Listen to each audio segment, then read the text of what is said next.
Buenas noches, como siempre, los saludamos con gusto mi compañero Raúl Sánchez Carrillo y su Muy servidor buenas Félix noches. Fuentes. Y bueno, a una velocidad sorprendente y en domingo a las 10 de la noche fue entregado en el Senado de la República una copia del nuevo Tratado de Libre Comercio con México, Canadá y Estados Unidos. Dicen que ya no se va a llamar tratado, que se va a llamar acuerdo comercial y etcétera, etcétera. Este asunto tuvo discusiones de muchos meses, muy fuertes, sobre todo entre Estados Unidos y Canadá, Raúl. Efectivamente, y sobre todo, que la firma de este documento, incluyendo a Canadá, echó por tierra tanto que el presidente de los Estados Unidos, Donald Trump, había anunciado desde su campaña que era el peor acuerdo que en su vida hubiera conocido y que hubiera tenido Estados Unidos, que iba a quedar destrozado y que verían en el paso del tiempo y los meses qué habría de pasar. Trump todavía, siendo ya presidente, insistía en que si había tratado de libre comercio con México, sería a cambio del muro, del famoso muro que él considera detendrá el narcotráfico y la ilegalidad. Seguramente los senadores nos van a decir qué fue lo bueno, qué fue lo regular o qué fueron las ganancias y dónde quedamos comprometidos con las otras naciones sobre este tratado. Muy bien, Raúl. Y les recuerdo, mañana se cumplen 50 años de la balacera de Tlatelolco. Un evento del que se dijo entonces que hubo 20 muertos. La verdad es que medio siglo después no se sabe de la cifra exacta de víctimas de esa ocasión, Raúl.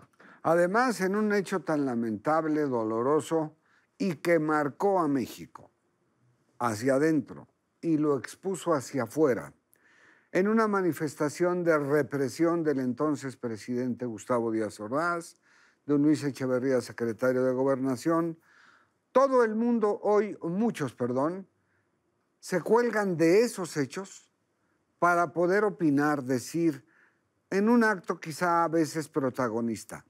Pero la diferencia del reportero que va por las cosas y llega a contarlas es el caso del único reportero vigente, que se llama Félix Fuentes Medina.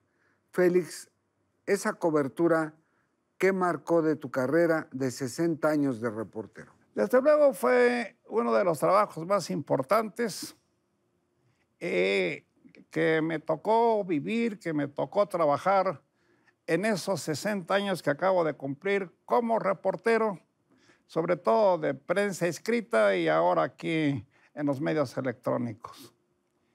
Yo casualmente cubrí la información del 2 de octubre del 68, porque entonces yo era reportero de asuntos policíacos.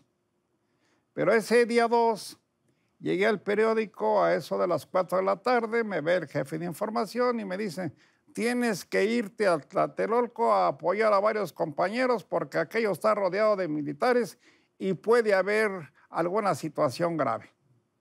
Así que me fui a Tlatelolco, ya no escribí ese día las notas de asuntos policíacos.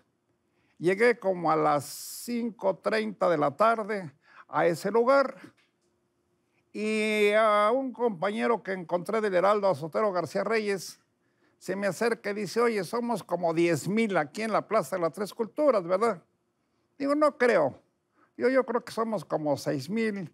Y mira, le digo, ya vamos a bajarle de tono a esto porque yo me doy cuenta que cada día que pasa se pone más complicado. Para entonces, recién que entré a la plaza, vi recargado entre los dos accesos del edificio de Chihuahua a un militar, a un coronel que yo conocía. Cuauhtémoc Cárdenas precisamente se llama o se llamó y es homónimo del político también Del Cuauhtémoc Cárdenas. ingeniero, sí. Lo vi que estaba rígido, pegado a uno de los muros y le dije, ¿qué hace aquí, comandante? Si usted es militar y usted es el jefe de la Policía Judicial Militar, ¿qué hace aquí? Se quedó con los labios cerrados. ¿Qué no puede hablar? Le dije. y me hace con los ojos, dándome a entender que me fuera.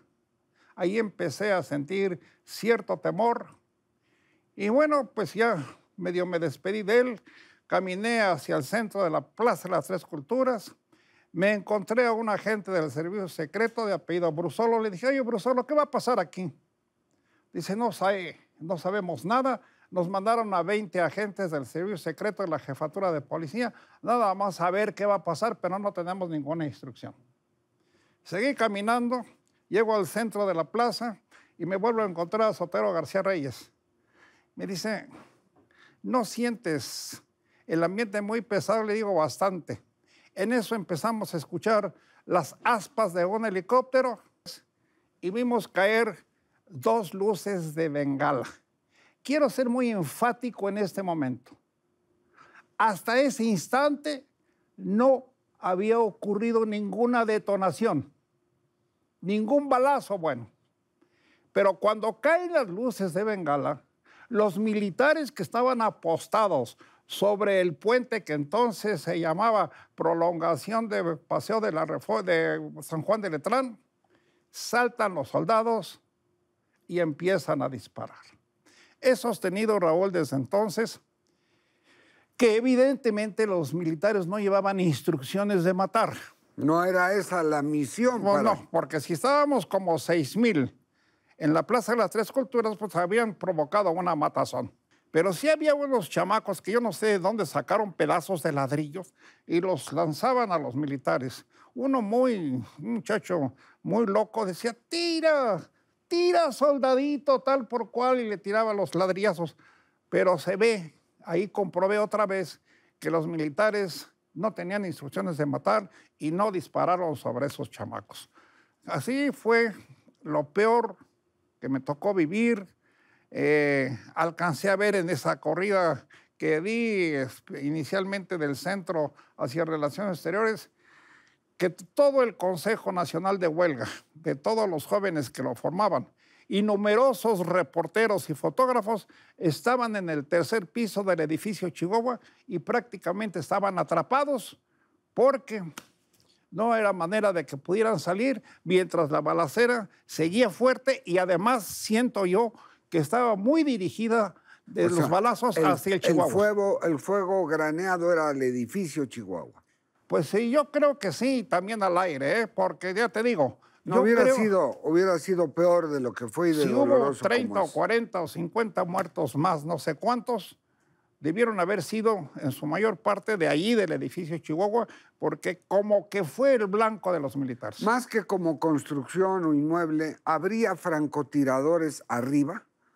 No lo sé. Mira, ya transcurrido ese suceso, desde el día siguiente, empezó a decirse que unos francotiradores habían disparado sobre los militares que estaban sobre el puente que menciono y que los militares habían respondido al fuego en defensa propia.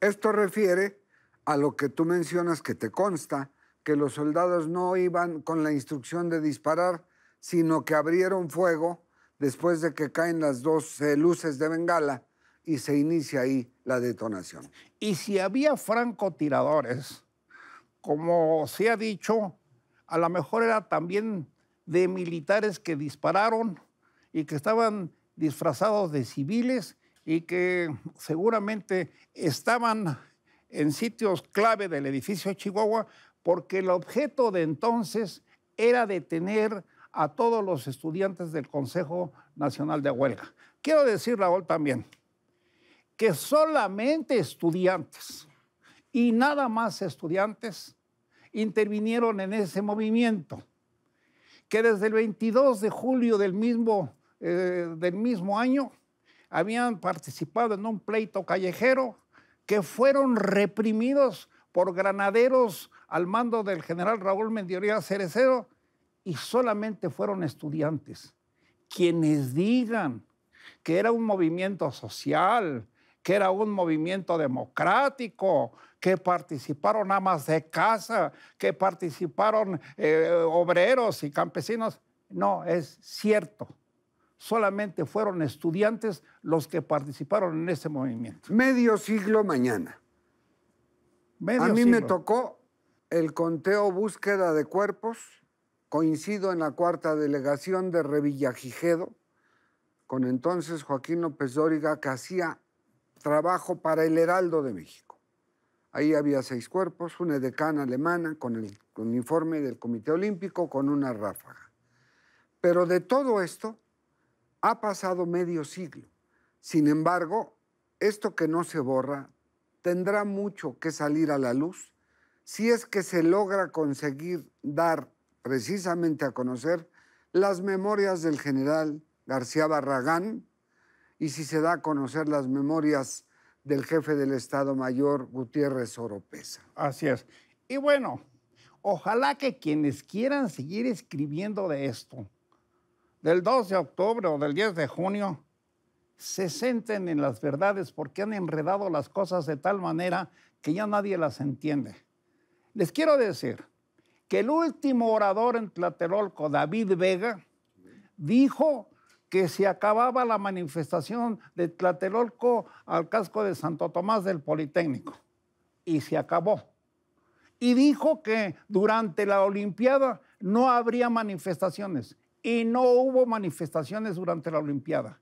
Y cuando viene la clausura de la misma Olimpiada allá en el Estadio Olímpico Universitario, pues fue el último evento de fiesta de la Olimpiada. Y desde entonces ya no hubo ninguna movilización, ninguna protesta desde el 2 de octubre. Quiere decir que el 2 de octubre fue el final de ese movimiento. ¿Por qué lo digo? Porque hay quienes dicen que después vino el 10 de junio de 71 y que una cosa iba con otra. No es cierto. Lo del 2 de octubre se acabó precisamente el 2 de octubre y después de la Olimpiada ya no hubo ninguna manifestación de estudiantes, Raúl. Testigo como reportero que vivió los hechos y sobre todo en esta conmemoración mañana, tendremos también con este programa de hoy que pasa a 11:15 de la noche, este testimonio en vivo de un hombre que después de cubrir esos hechos fue retirado de la fuente policíaca para asignarle otras fuentes. Así es. Así que ya se nos fue el tiempo. Muchas gracias por su atención. Muchas gracias, Raúl. Nos estaremos viendo en la próxima y que ustedes estén bien. Aquí entre reporteros. Buenas noches.